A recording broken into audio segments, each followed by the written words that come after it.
మనం నార్మల్ గా రోడ్ల మీద డ్రంక్ అండ్ డ్రైవ్ టెస్ట్ చేస్తాము. ఇప్పుడు అసెంబ్లీలో కూడా బయట డ్రంక్ అండ్ డ్రైవ్ టెస్ట్ చేయాల్సిన అవసరం కనబడతా ఉంది. కొంతమంది సభ్యులు పొద్దున్నే బాగా డ్రంక్ చేసి సభలోకి రావడం వల్ల వాళ్ళు ఏం మాట్లాడుతుందో సోయి లేకుండా ఆపండి పిచ్చోడు అయిందాడు.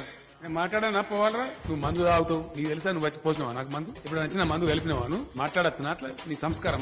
నీ గురువులు నీకు ఈ సంస్కారం నేర్పిందిరా? ఇదేనా నీ సంస్కారం? డిగ్రీలోకి వచ్చిన తర్వాత నేను నా డిగ్రీ చదువులోకి వచ్చిన తర్వాత బీర్ అని అది ఒక అర గ్లాసు క్వార్టర్ గ్లాసు మొదలు పెట్టావా?